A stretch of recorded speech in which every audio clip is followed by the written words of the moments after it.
Hello friends, welcome back to mission nursing classes. दोस्तों, इस video में फिर मैं एम्स नोट सेट 2022 की सेकंड शिफ्ट का जो पेपर है, मेमोरी बेस्ड पेपर है, वो आपके लिए लेकर आया हूँ। ये पार्ट 2 है। इससे पहले अपन पार्ट फर्स्ट, जिसमें 15 क्वेश्चन अपने डिस्कशन किए थे मेमोरी बेस्ड, जो आप सभी स्टूडेंट्स के कोऑपरेशन से, आपके सहयोग से हमने वो पूरे क्वेश्चन तैयार किए थे विथ 4 ऑप्शन से। और काफ़ी सारे स्टूडेंट्स ने वीडियो के वहाँ पर यूट्यूब पर कमेंट करके बताया कि इस तरह इसका ऑप्शन ऐसे था, उसका लाइन ऐसा था। तो ये आपको उन सभी स्टूडेंट्स को जो पेपर बनाने में, मेमोरी बेस्ड पेपर या क्वेश्चंस कलेक्ट करने में हेल्प कर रहे हैं, सभी को बहुत बहुत धन्यवाद, बहुत बहुत थैंक्स कि आप ये हेल्प कर रहे हो। और जो इस सेकंड जो पार्ट 2 जो मैं लेकर आया हूँ आपके लिए, इसमें अपन 30 क्वेश्चन डिस्कशन करेंगे। 15 क्वेश्चन के आसपास हमने पहले डिस्कशन कर लिया था। वो इस पार्ट 2 में अपन लगभग 25 से 30 क्वेश्चन डिस्कशन करेंगे, जो पूरे आप सभी स्टूडेंट्स के कमेंट से, आपके फीडबैक से, आपके जो रिव्यू से ये क्वेश्चन तैयार किए हैं विथ 4 ऑप्शन। तो ये वीडियो आपके लिए बहुत इंपॉर्टेंट होने वाला है, चाहे आपने वीडियो सेकंड शिफ्ट का पेपर दिया हो या फर्स्ट शिफ्ट का दिया हो, या आने वाले नर्सिंग ऑफिसर का एग्जाम देने जा रहे हो, या नोट सेट 2023 का एग्जाम दोगे, तो आपके लिए बहुत इंपॉर्टेंट वीडियो है। क्योंकि नोट सेट का पेपर पैटर्न आपको समझ में आना चाहिए, आपको पता होना चाहिए, तभी आप एक नर्सिंग ऑफिसर एग्जाम को क्वालिफाई कर सकते हो, उसको फाइट कर सकते हो, सिलेक्शन ले सकते हो। ये वीडियो आपके लिए बहुत इंपॉर्टेंट है और ये सेकेंड शिफ्ट का पार्ट 2 है। चलो ठीक है, चलते हैं, डिस्कशन करते हैं क्वेश्चन पर बिना समय गंवाए हुए। सब देखिए, आपके सामने इस तरह का एग्जैक्ट क्वेश्चन था। एग्जैक्ट देखिए, identify the following missing image या मिसिंग कॉलम। आपको देखिए, अगर आप आईपीएल देखते हो तो ये आपने आसानी से कर दिया होगा। यहाँ पर क्या कोलकाता नाइट राइडर्स का लोगो दिया, उन्होंने नाम लिख दिया। इधर हैदराबाद सनराइजर्स हैदराबाद का लोगो दिया, लेकिन ये पूरा लोगो नहीं देखने, उन्होंने यहाँ से क्रॉप कर दिया जहाँ से सनराइज हैदराबाद का नाम लिखा हुआ था। इसको आपको आइडेंटिफाई करना था। अगर आपने आईपीएल देखते होंगे तो आपने बिल्कुल इसका राइट आंसर किया होगा। तो इसका राइट आंसर क्या हो जाएगा? हैदराबाद। ठीक है, से अगले क्वेश्चन पर चलते हैं। Postpartum insertion of intrauterine device, यानी कि PPIUD should be initiated within how many hours, यानी कि जो पोस्टपार्टम इंट्रायूट्राइन डिवाइस है उसको कितने समय के अंदर इंसर्ट कर देना चाहिए। ठीक है, इसकी बहुत सारी गाइडलाइंस है, अलग अलग से है ना। तो इसमें अगर आफ्टर प्लेसेंटल डिलीवरी की बात करें तो उसमें 10 मिनट का भी समय दिया हुआ, उस गाइडलाइन के अकॉर्डिंग भी आप इंसर्ट कर सकते हो। और आफ्टर डिलीवरी ऑफ बेबी, उसके बाद में विद इन 48 आवर्स में आप जो पीपीआईयूडी इंसर्ट कर सकते हो। इसका राइट आंसर हो जाएगा सी। ये बड़े कंफ्यूजिंग सवाल होते हैं, अगर आप कंसेप्ट अच्छे क्लियर है, आपको अच्छे से याद है 24 आवर्स, 12 आवर्स, 48 आवर्स, 72 आवर्स, ये बिल्कुल इसमें जो गाइड लिखा हुआ है। और एक चीज़ जो मैं आपको इंपॉर्टेंट ये बताऊं कि जो ये कम्युनिटी के जितने भी क्वेश्चन आए ना, मैं ये बात आपके साथ जरूर शेयर करूंगा पूरा वीडियो बनाकर। ऐसे नहीं कि मैं फेंक रहा हूँ या जैसे और काफ़ी सारे कोचिंग क्लासेज वाले झूठ बोलते हैं, है ना। तो जो कम्युनिटी के जितने भी क्वेश्चन आए, मोस्ट ऑफ दोनों ही शिफ्ट में लगभग मेरे ख्याल से 40-50 क्वेश्चन होंगे कम्युनिटी के, या ज़्यादा भी हो सकते हैं। तो 40-50 में से लगभग जो 30-35 क्वेश्चन तो अपनी मिशन सीएचओ वाली बुक है, जो हमने सीएचओ जैसे एग्जाम्स के लिए बना रखी है, वहाँ से कम्युनिटी के लगभग क्वेश्चन आए हैं। क्योंकि उसमें एक्चुअली क्या हमने पूरा कम्युनिटी का पूरा डिटो, मतलब पूरा बेसिक से हार्ड लेवल पूरा चैप्टर्स को अच्छे से डिस्क्राइब किया हुआ है। तो वहीं से जो कम्युनिटी के क्वेश्चंस बने हैं। अदर क्वेश्चंस का भी नहीं कह रहा कि कहाँ से आए हैं, लेकिन काफ़ी स्टूडेंट्स का कहना है कि जो ओल्ड पेपर वाली बुक थी अपनी मिशन ओल्ड पेपर, वहाँ से पुराने पेपर्स में काफ़ी सारे क्वेश्चंस रिपीट हुए हैं, एज इट इज हुए हैं, या फिर उससे कुछ लाइनों से बने हैं। वो भी मैं देखा नहीं, मैंने ओल्ड पेपर को देखूंगा, अगर वहाँ से लगेगा तो वहाँ की भी बुक की कटिंग आपके साथ शेयर जरूर करेंगे वीडियो बना करके, यहाँ से क्वेश्चन बने हैं। अगला क्वेश्चन अपना, in which of the following used for emergency contraception. देखिए, एक्सेप्ट लगा हुआ है, सेम ऐसा ही क्वेश्चन था शायद ना, कि कौन सा जो इसमें सब्सटेंस है, कौन सी मेडिसिन है जो इमरजेंसी कॉन्ट्रासेप्शन के रूप में यूज ली जाती है, सिवाय एक के। मिजोप्रोस्टोल ली जाती है, एम्टिबिकेटमिन, लियोनोर्जेस्ट्रोल ली जाती है, अनवांटेड 72 यानी कि इमरजेंसी कॉन्ट्रासेप्टिव पिल में। आईयूसीडी भी जो इमरजेंसी कॉन्ट्रासेप्टिव का मेथड है। इसके अलावा 4th नंबर का ऑप्शन मेरे पास आया नहीं। आपको किसी को भी याद है इस 18 नंबर क्वेश्चन का 4th ऑप्शन, तो प्लीज आप कमेंट बॉक्स में कमेंट करके जरूर बताएं। क्या करेगा आप 18 नंबर क्वेश्चन लिखकर डी ऑप्शन क्या लिखोगे, इसका नाम लिखोगे, या हमारे को व्हाट्सअप करके बता सकते हो, जो आपको मोबाइल नंबर स्क्रीन पर दे रहे हैं। ठीक है, ताकि हम इस क्वेश्चन को पूरा कर सकें। और जैसे ही पूरा पेपर बने उसकी पीडीएफ बनाकर आपके साथ टेलीग्राम ग्रुप पर शेयर कर देंगे, वेबसाइट पर अपलोड कर देंगे। और जो आने वाली बुक अपनी मिशन सीएचओ का नया एडिशन, उसमें भी छप कर आएगा पेपर, ताकि जो न्यू जनरेशन अपने अगले फ्यूचर ऑफिसर्स की तैयारी करे, अगले नोट सेट 23 की या किसी भी नर्सिंग ऑफिसर एग्जाम की, तो उनको नोट सेट का एग्जाम का पेपर पैटर्न समझने में आसानी रहे। इसलिए आप ज़्यादा से ज़्यादा पार्टिसिपेट करें, ज़्यादा से ज़्यादा इस पेपर बनाने में हेल्प करें। अगले क्वेश्चन पर चलते हैं। In a patient lumbar puncture procedure is going on. Okay, on duty nursing officer which position given to the patient to facilitate this procedure. देखिए एक पेशेंट जिसमें एलपी की प्रोसीजर हो रही है लंबर पंक्चर की, तो ऑन ड्यूटी नर्सिंग ऑफिसर को कौन सी पोजीशन पेशेंट को देनी चाहिए जिससे कि इस प्रोसीजर को अपना आसानी से परफॉर्म कर सकें। Patient's leg flexed knees, patient's leg in flexed position and knees are touched on abdomen and head flexed with chin touched on chest. यानी कि ये कौन सी पोजीशन हो गई, सी से post near the edge of the bed. और यही position अपन क्या करते हैं, लंबर पंक्चर में देते हैं। ध्यान दीजिएगा, सिटिंग पोजीशन भी लंबर पंक्चर में दी जाती है, लेकिन मोस्ट कॉमनली बात करें तो C shape position is the most common for lumbar puncture procedure. Other option भी आप दो, पेशेंट लाइनिंग ऑन बैक यानी कि सुपाइन पोजीशन हो गई, patient leg extended, patient lining side line हो गई। तो इसका राइट आंसर क्या हो जाएगा, ए। और शायद ये ऐसा ही एग्जैक्ट क्वेश्चन था, आप मैच कर लीजिएगा। अगर कहीं लैंग्वेज में इश्यू हो तो प्लीज कमेंट बॉक्स में कमेंट करके जरूर बताएं।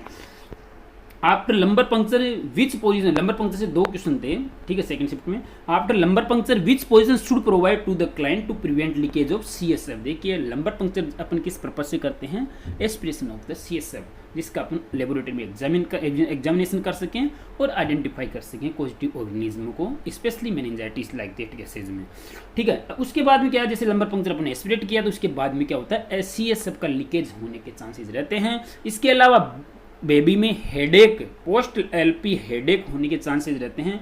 इसका कारण क्या है, जैसे आप सीएसएफ रिमूव करोगे तो क्या होगा, सीएसएफ से ड्रेन आउट होगा तो आपका जो इंट्राक्रैनियल प्रेशर है वो डिक्रीज होगा, जिसकी वजह से क्या होता है, ब्रेन टिश्यू हेडनेसन भी हो सकते हैं या फिर आपको पोस्ट लंबरिंग हेडेक भी हो सकता है। जिससे प्रिवेंट करने के लिए या पंक्चर साइट से सीएसएफ लीकेज को प्रिवेंट करने के लिए बेबी को after lumbar puncture supine position में रखा जाता है। इसका राइट आंसर क्या हो जाएगा, ए, ठीक है। इसके बाद में इसमें भी देखो तीन ऑप्शन हमारे पास आए हैं। चौथा ऑप्शन अगर आपको याद है, ध्यान है तो प्लीज कमेंट बॉक्स में कमेंट करके जरूर बताएं। ऐसे में धीरे धीरे करते हुए आपके पूरा पेपर लेकर आऊंगा। देखिए अगला क्वेश्चन था अपने पास, identify the following clinical image in the diagram. देखिए ये सेम टू सेम वैसी डायग्राम था आपके सामने, आपको पता होगा कि डायग्राम इन्फेक्शन का है, सेलुलाइटिस का है, गैंग्रीन का है। इस डायग्राम में गैंग्रीन, और गैंग्रीन का मोस्ट कॉमन कोज क्या होता है आपको पता है, क्लोस्ट्रीडियम वेल्सी और परफिंगर्स जो बैक्टीरिया होता है वह इसका पॉजिटिव ऑर्गेनिज्म होता है। तो डी ऑप्शन है जो मेरे सामने आया नहीं, आपको पता है तो प्लीज़ कमेंट बॉक्स में कमेंट करके जरूर बताएं। अगले क्वेश्चन पर चलते हैं। ए 19 मंथ बेबी, देखिए 19 मंथ का बेबी, अगर आपने पेपर भी केयरफुली पढ़ के अगर एग्जाम दिया होगा ना तो आपके एरर या नेगेटिव होने के बहुत कम चांस हुए होंगे। यहाँ पर अगर आपने 19 मंथ पढ़ लिया तो यूँ मानकर चलिए आपका क्वेश्चन आधा यहाँ पर सॉल्व हो गया। अब आगे पढ़िए, baby visited to paediatric clinic with his parents on the examination which clinical finding is normal. चार ऑप्शन आपके देखिए, फोंटानेल से रिलेटेड चार ऑप्शन थे कि कौन सा क्लोज्ड था कौन सा ओपन था। देखिए 19 मंथ के बेबी में anterior and posterior both fontanelle are closed, ठीक है, दोनों फोंटानेल क्या होता है क्लोज्ड हो जाते हैं। तो इसका राइट आंसर क्या हो जाएगा, close anterior and posterior fontanelle. Clear है, ऐसे एग्जैक्ट क्वेश्चन तो आपको याद आ रहा होगा। मैं मेहनत कर रहे हैं बहुत ज़्यादा, मैं अकेला नहीं, हम 3-4 लोग इस पर मेहनत कर रहे हैं। पेपर जैसे जैसे स्टूडेंट से फीडबैक आते हैं, रिव्यू देख रहे हैं कि कौन सा ऑप्शन है, कौन सा क्वेश्चन की लाइन है, उसके बाद में मैं आपके सामने ये क्वेश्चन की पीडीएफ बनाकर लेकर आ रहा हूँ। हालांकि पार्ट टू पार्ट एक थोड़ा सा लंबी हो जाएगी वीडियो, 5 पार्ट में आएगा पूरा पेपर, लेकिन हम कोशिश करेंगे कि आपको सामने पूरा पेपर लेकर आएँ विथ ऑप्शन और विथ आंसर, और पूरी लैंग्वेज एज इट इज़ वैसी रहे। देखिए मेमोरी बेस्ड पेपर में एज इट इज़ तो रखना पॉसिबल नहीं हो सकता, लेकिन 90-80% हम कोशिश कर रहे हैं कि आपके सामने वैसा का वैसा पेपर आए। A patient is received in post operative ward after some time suddenly his vitals changed, blood pressure. देखिए एक पेशेंट आपको पोस्ट ऑपरेटिव वार्ड में आया है और उसके वाइटल साइंस सडनली चेंज हो जाते हैं। कहाँ से, ब्लड प्रेशर की बात करें तो 110/60 से 140/60, और पल्स रेट की बात करूँ 76 से 88 पर मिनट, और रेस्पिरेशन रेट 80 से 24 minute, and decreased consciousness from stupor to drowsy, which clinical finding suggest to increase ICP. देखिए यहाँ पर देखिए आपको ध्यान होना चाहिए। देखिए इंक्रीज इंट्राक्रैनियल प्रेशर होता है, आईसीपी होता है, तो वाइटल पैरामीटर्स पर क्या फर्क पड़ता है। एक सिंपल सी ट्रिक बताऊंगा आपको, वाइटल पैरामीटर्स का अफेक्ट आईसीपी में कैसे सकता है। भरतपुर लिख दो, अगर आप कोई भरतपुर से अगर वो वीडियो देख रहा है तो आपके लिए बहुत अच्छी ट्रिक है, सभी के लिए अच्छी ट्रिक है, लेकिन उसको आसानी में याद करने में वो प्राउडफुल करेगा कि यार मेरे को भरतपुर जैसी ट्रिक दी है। तो BTPR से आप जैसे भरतपुर का शॉर्ट अपने एक क्रम लेकर बना दिया भरतपुर BTPR। इसमें क्या है BTPR में मानकर चलिए आप कि जो ये BTPR है ना, BT यानी ब्लड प्रेशर और टेम्परेचर, ये दोनों कंडीशन तो क्या होगी, इंक्रीज होगी। किसमें, इंक्रीज आईसीपी में। ब्लड प्रेशर है और टेम्परेचर इंक्रीज होता है, और जिसमें स्पेशली ब्लड प्रेशर में सिस्टोलिक ब्लड प्रेशर इंक्रीज होता है। अब ध्यान दीजिएगा, सिस्टोलिक ब्लड प्रेशर अगर इंक्रीज हो रहा है, डायस्टोलिक नहीं हो रहा, तो क्या होगा, वाइडनिंग पल्स प्रेशर, यानी कि पल्स प्रेशर भी ज़्यादा होगा। समझ में आ रही बात? ब्लड प्रेशर में सिस्टोलिक अगर ज़्यादा होगा या बढ़ेगा तो क्या होगा, पल्स प्रेशर भी बढ़ेगा, यानी कि widening pulse pressure. Okay, clear है? किसमें? इंक्रीज इंट्राक्रैनियल प्रेशर में। आगे बात करते हैं पीआर की, पल्स रेट और रेस्पिरेशन। पल्स रेट और respiration rate both are decreased in ICP. ठीक है, क्लियर है? वाइटल पैरामीटर्स का बिल्कुल शानदार तरीका स्टार्ट, ये दोनों है जो आपकी इंक्रीज होती है और जो बाद की पीआर है वो डिक्रीज होती है। अब इस ऑप्शन से आप आराम से आइडेंटिफाई कर सकते हो कि कौन सा क्वेश्चन इसमें, कौन सा ऑप्शन इसमें राइट होगा। ये ट्रिक से आप आसानी से आइडेंटिफाई कर सकते हो। इसके अलावा आईसीपी में जो क्वेश्चन बनता है इनिशियल, यानी कि early sign of increase ICP, तो वो होता है alteration in consciousness. Early sign, late sign की बात करें, लेट साइन ऑफ आईसीपी, तो वो क्या होगा, bradycardia, decrease in the pulse rate. Clear है? आईसीपी से बहुत सारे क्वेश्चंस बनते हैं, लेकिन वीडियो जो टाइम बहुत कम है, वीडियो में ज़्यादा लंबा नहीं हो जाए, इसलिए ज़्यादा एक्सप्लेनेशन नहीं कर सकता। इन टॉपिक्स का पूरा भंडार पड़ा है हमारे पास ह्यूमन को नॉलेज का, लेकिन इतना शेयर करना पॉसिबल नहीं हो सकता रिकॉर्डेड वीडियोज़ में, लाइव क्लासेज में हो सकता है ना। तो अब इससे अगर क्वेश्चन की लैंग्वेज कहीं पर भी कोई जो डाटा में कोई ब्लड प्रेशर के या किसी में कोई आपको लग रहा है कि डाउट हो, तो आप प्लीज़ कमेंट बॉक्स में कमेंट करके ज़रूर बताएं, ताकि क्वेश्चन को एग्जैक्टली अपन बना सकें। अगले क्वेश्चन पर चलते हैं। A patient is diagnosed with right pneumothorax. देखिए, पेशेंट डायग्नोस्ड हुआ है किसे, right pneumothorax. Which clinical finding suggested to this diagnosis.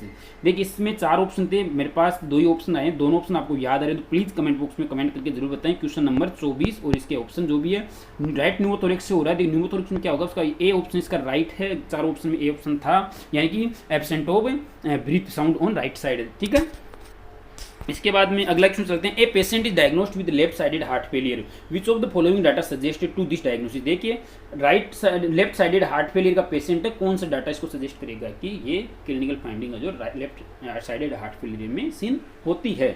तो इसमें सेक्रल एडिमा नहीं होता, जनरलाइज्ड एडिमा होता है, लेकिन वो किस कंडीशन में होता है, वो राइट साइडेड हार्ट फेलियर में। यहाँ बात हो रही है लेफ्ट साइडेड हार्ट फेलियर की। अगर आपने राइट और लेफ्ट आइडेंटिफाई किया क्वेश्चन में, तो ही आपने इस क्वेश्चन को राइट किया होगा, अदरवाइज आप इस क्वेश्चन को भी रॉन्ग करके आए होंगे। इसलिए मैं बार बार कहता हूं, क्वेश्चन पूरा पढ़ो, भी कॉन्स्टेंटली, मतलब कॉन्शियसली आप क्वेश्चन को पूरा पढ़ो, नहीं समझ में आए दोबारा पढ़ो।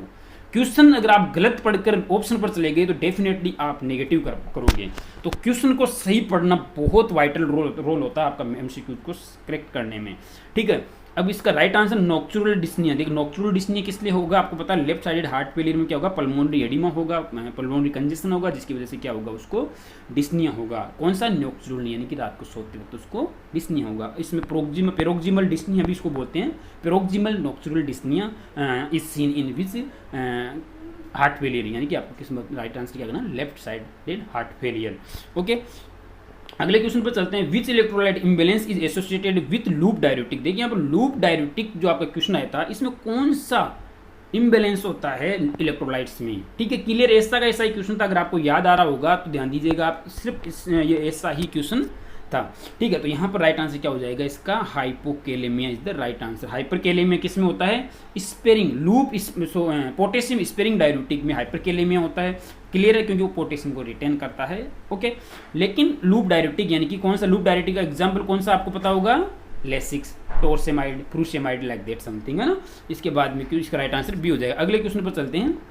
By the use of Wall's rule of 9, which parameters can be calculated in 1%। देखिए, एग्जैक्ट ऐसा ही क्वेश्चन था, ऐसा ही लाइन थी इसकी। ठीक है, तो ये रूल ऑफ 9 के से अपन कौन सा पैरामीटर्स जो कैलकुलेट करते हैं 1% में, percentage of depth of burn.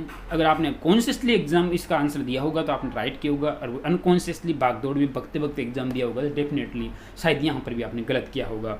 Percentage of total body of surface area, देखिए TBSA, total body of surface area. TBSA option में नहीं था, इसकी फुल फॉर्म में ऐसे था, percentage of total body of surface area is calculated by rule of 9। Clear है, तो आपका राइट आंसर क्या हो जाएगा, बी। आगे एक और ऑप्शन था, percentage of required fluids in initial phase of treatment. लेकिन अपन फ्लूइड किससे कैलकुलेट करते हैं, याद होगा आपको, पार्कलैंड फॉर्मूला।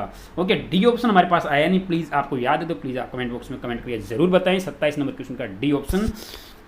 इसके बाद में अगले क्वेश्चन पर चलते हैं। In the childhood immunization nowadays in DPT vaccine, which vaccine in DPT vaccine में देखिए आजकल कौन सी वैक्सीन को रिमूव कर दिया गया है due to due to its occurrence of large number of side effects, यानी कि डीपीटी डिप्थीरिया पर्टूसिस टिटनेस में जो एक कंबाइंड वैक्सीन थी, इसमें कौन सी डिजीज वाली वैक्सीन को, डिप्थीरिया को या पर्टूसिस वाली को या टिटनेस वाली वैक्सीन को इससे रिमूव कर दिया गया है और क्या बना दिया आजकल डीटी वैक्सीन। अगर आपने अच्छे से पढ़ा होगा तो आजकल डीटी वैक्सीन आने लग गई है डीपीटी की जगह, ठीक है। तो कौन सी को रिमूव कर दिया, पर्टूसिस को रिमूव कर दिया, यानी कि राइट आंसर क्या हो जाएगा, सी। अगर आपने अच्छे से किया होगा तो इसका राइट आंसर सी होगा।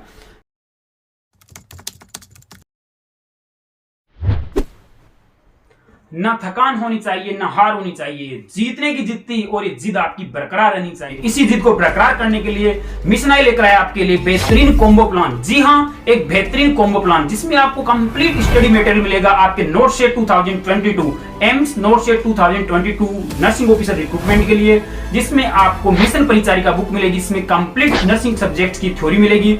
Second book mission old paper, जिसमें आपको 2015 से 2022 तक के पूरे पुराने पेपर्स विद सॉल्यूशन आपको मिलेंगे।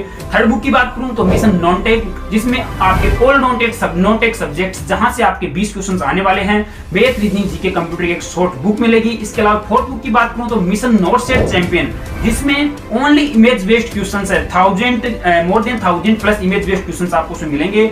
फिफ्थ बुक की बात करूं तो मिशन नोट सेट बूस्टर, जी हाँ मिशन नोट सेट बूस्टर, जिसमें आपको 25 प्रैक्टिस मॉक टेस्ट मिलेंगे, जिसमें most selective and important MCQs, only most selective important MCQs 2500 MCQs है जो आपको 25 प्रैक्टिस टेस्ट में मिलने वाले हैं। इसके अलावा आप ऑनलाइन वेबसाइट पर जाकर ऑनलाइन टेस्ट सीरीज भी ज्वाइन कर सकते हैं। एक पूरा बेहतरीन कॉम्बो प्लान है जो आपके नोट सेट 2022 के एग्जाम को क्रैक करने के लिए आसान बनाएगा। तो दोस्तों देर किस बात की, आज अभी जो स्क्रीन पर मोबाइल नंबर दिख रहे हैं उस पर आप जाकर व्हाट्सएप या वेबसाइट विजिट करके ऑर्डर कर सकते हैं और नोट सेट 2022 के एग्जाम को फाइट कर सकते हैं विद मिशन आई। ठीक है दोस्तों, जय हिंद। Mr Babita is not being able to get pregnant despite having frequent unprotected sex for at least a year, visited to clinic with his husband. देखिए Mr Babita, sorry Mrs Babita, हमारा हो जाएगा, थोड़ा टाइपिंग का इशू हुआ। Babita is not able to get pregnant despite having frequent unprotected sex, यानी कि 1 साल से ज़्यादा तक जो फ्रिक्वेंटली सेक्सुअल एक्ट करने के बाद भी अगर वो प्रेग्नेंट नहीं हो रही तो वो अपने हस्बैंड के साथ क्लिनिक पर विजिट करती है। After initial examination doctor asked to her husband about childhood history, तो देखिए डॉक्टर उसके हस्बैंड से चाइल्डहुड हिस्ट्री ले रहा है, तो अगर उसका हस्बैंड बताए कि मेरे को बचपन में इनमें से ये बीमारी थी जिसकी वजह से क्या हो सकता है, इनफर्टिलिटी, तो आपको पता है मम्स क्या करता है, ओर्चाइटिस, याद आपको, ओर्चाइटिस वगैरह से क्या हो सकता है, स्टेरिलिटी हो सकती है, इनफर्टिलिटी हो सकती है, आपको पता है, बिल्कुल राइट। तो इसका राइट आंसर क्या हो जाएगा, मम्स, डी ऑप्शन। आपको याद है तो प्लीज़ कमेंट बॉक्स में कमेंट करके जरूर बताइए। HPV vaccination schedule in the adolescent girls, देखिए ये क्वेश्चन ऐसा ही था, कुछ इसमें चेंजेस हो तो प्लीज़ जरूर बताएं। HPV vaccination schedule in the adolescence girls में HPV वैक्सीन का शेड्यूल क्या होता है। 3 डोज होती है, 0, 2 और 6 interval between below the 15 year of age. इसकी 2 डोज भी होती है लेकिन वो 15 ईयर से अबव वाले केसेज में होती है। तो इसका राइट आंसर क्या हो जाएगा, ए। 2 डोज वाले की बात करते हैं तो उसमें 15 से 45 ईयर तक होता है, उसमें 2 डोज होती है। तो यहाँ पर 15 ईयर्स का एज का लाया हुआ था, तो इसका राइट आंसर क्या हो जाएगा, A. Which of the following additive used in glucose while in laboratory, देखिए लेबोरेटरी में जो ग्लूकोज या अपने शुगर प्रोफाइल के लिए जो वाइल लेते हैं जो ग्रे कलर की होती है, ग्रे कलर की आपको पता होगा, ग्रे कलर की, उसमें कौन सा एडिटिव यूज लेते हैं, sodium chloride, sodium bicarbonate, sodium fluoride, इसमें लेते हैं सोडियम फ्लोराइड। डी ऑप्शन क्या था, प्लीज़ आप एक बार कमेंट करके जरूर बताएं ताकि इसको मैं क्वेश्चन को क्लियर और पूरा कर सकूँ। विच of the following vaccine firstly should be given soon after birthday, ये क्वेश्चन बहुत अच्छा है और ये जो जितने कम्युनिटी के क्वेश्चन है अपनी मिशन CHO बुक से पुटअप हुए हैं। मैं इस बात का दावा करता हूँ, इस बात ये ऐसा नहीं कि मैं जैसे ही एक बार पेपर बन जाएंगे उसके बाद में क्या करूँगा कि सबकी कटिंग जहाँ से क्वेश्चन उठे हैं वहाँ से उसकी फोटो खींच कर, जैसे मैंने पिछली बार नोट सेट के पेपर में भी बनाए थे, परिचारिका से काफ़ी सारे क्वेश्चन थे, परिचारिका की मैंने कटिंग उठा कर क्वेश्चन के नीचे डाली थी, ठीक वैसे ही बनाकर आपके साथ वीडियो बनाकर शेयर कर देंगे या टेलीग्राम ग्रुप पर वो वीडियो डाल देंगे ताकि आपको पता लगे कि हाँ रियली में देखो कम्युनिटी CHO वाले बुक में क्या था कि मैंने पूरी कम्युनिटी डिटेल्ड में थी, तो कम्युनिटी क्वेश्चन आने थे तो आने ही थे वो, ऐसे है ना।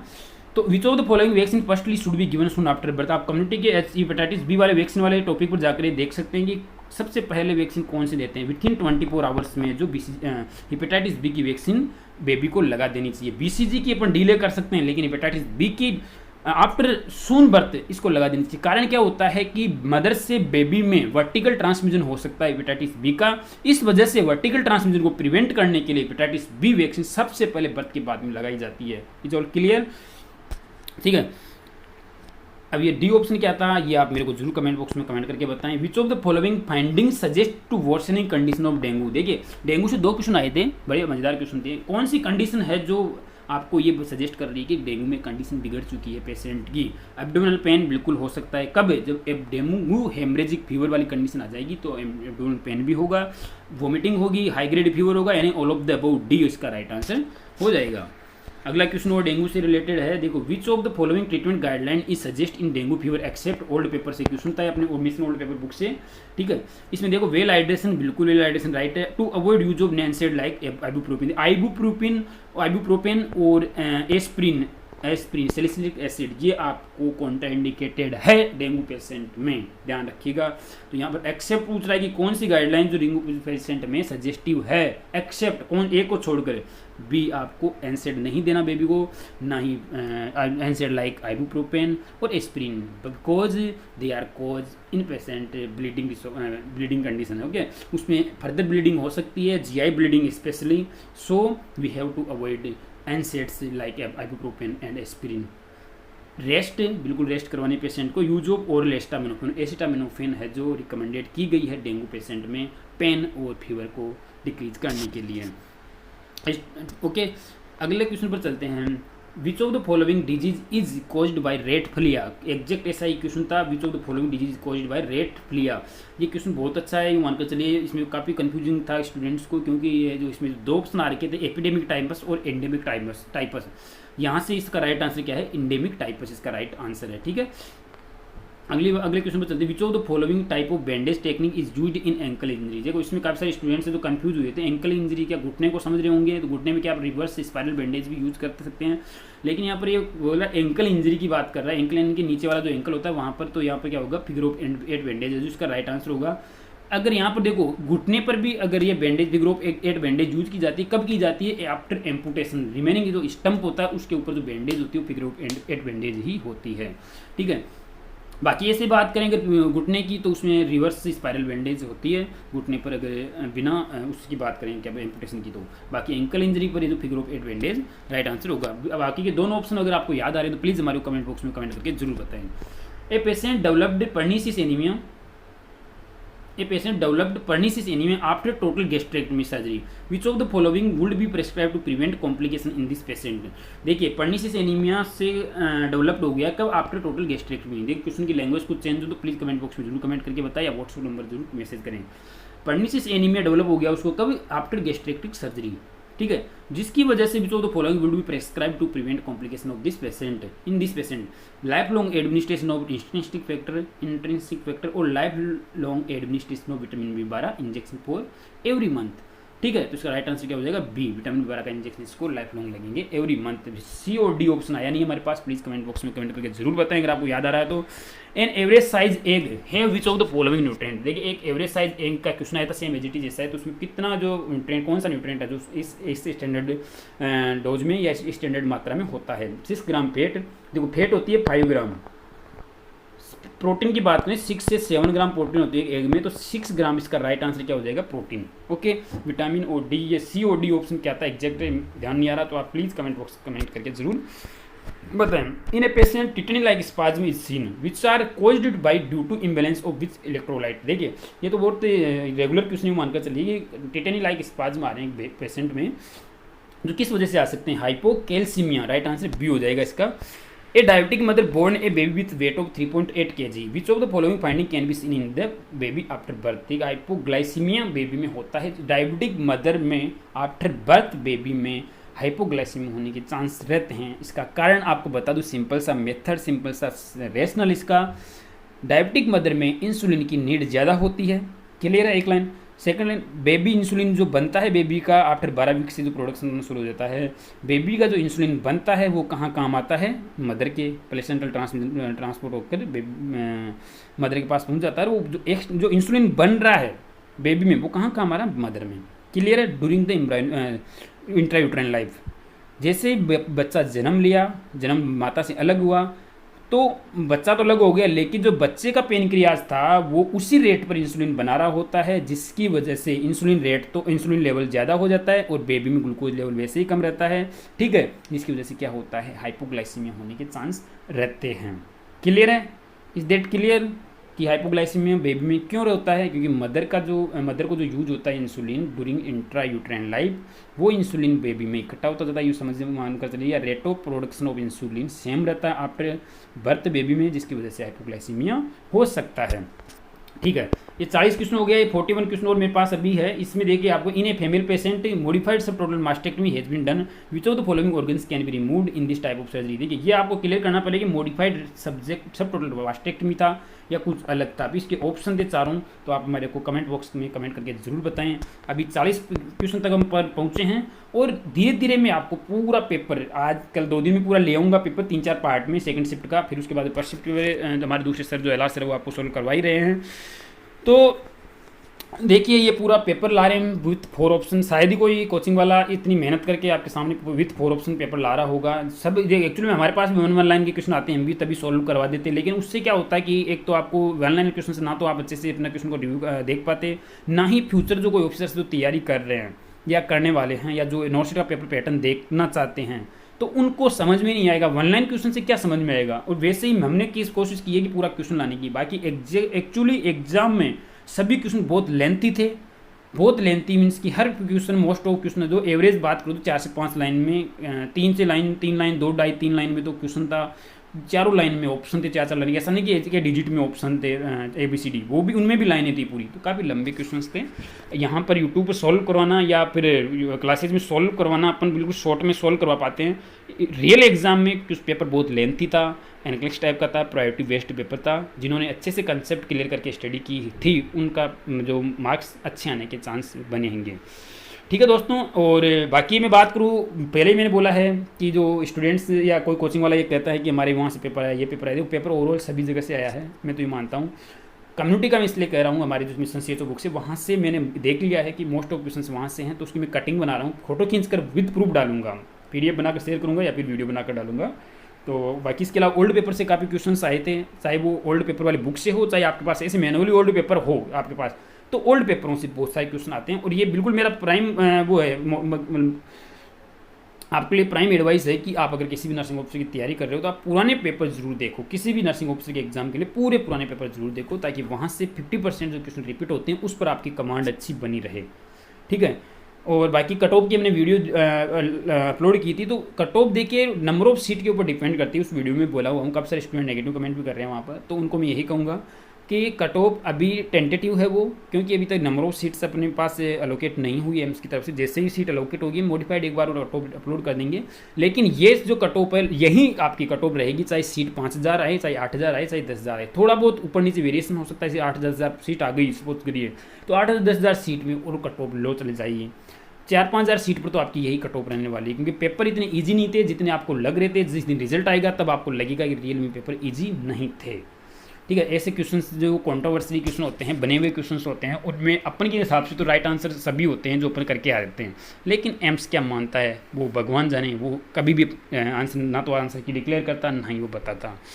ठीक है, बाकी नई वीडियो में चर्चा करेंगे और नए क्वेश्चंस की आपके सभी की उम्मीद है, आप सभी से उम्मीद है, आप सभी से कि आप पेपर कलेक्ट करने में मेमोरी बेस्ड क्वेश्चंस और उनके ऑप्शंस और लैंग्वेज हमारे को इस वीडियो के कमेंट बॉक्स में बताओगे, व्हाट्सएप नंबर पर भी बताते रहोगे। ठीक है दोस्तों, और बाकी आप अपने अगले नर्सिंग ऑफिसर एग्जाम्स के लिए तैयारी कर रहे हो तो आप हमारी जो बुक्स है, मिशन ओल्ड पेपर है जिसमें पूरे पेपर मिल जाते हैं, मिशन परिचारिका जिसमें कंप्लीट थ्योरी है सभी सब्जेक्ट की। पेपर बनता ही थ्योरी से, आप थ्योरी पढ़ो ना। जैसे नॉर्थ सेट के अगर इन क्वेश्चनों को ढूंढने बैठू बुक में खोल करें तो सब थ्योरी से मिल जाएंगे। सब मीन्स की यूँ मानकर तो 200 में से 150 क्वेश्चन तो बुक से मिल जाए। मैं अपनी बुक की बात नहीं कर रहा, जो भी बुक की थ्योरी की बुक्स है, जिनकी भी चाहे टेक्स्ट बुक्स हो है ना, या फिर थ्योरी की कोई बुक्स हो, वहाँ से आपके क्वेश्चंस मिल जाएंगे, वहाँ से लाइनों में से आपके क्वेश्चंस मिल जाएंगे। तो आपको सबसे पहले आपको थ्योरी ही पढ़नी होती है, शॉर्ट में मत भगना, क्वेश्चन आंसर सोल्व करना है, एग्जाम के पास सोल्व करो, जैसे एग्जाम आए तब आपको क्वेश्चन आंसर सोल्व करना होता है। बाकी पहले आपको जैसे एग्जाम दूर हो तो जितना हो सके as far is possible you should try to learn from theory, सभी सब्जेक्ट की थ्योरी क्लियर रखो। ठीक है, फिर मिलेंगे चलो एक नई वीडियो में, तब तक के लिए जय हिंद, जय भारत, जय नर्सेज।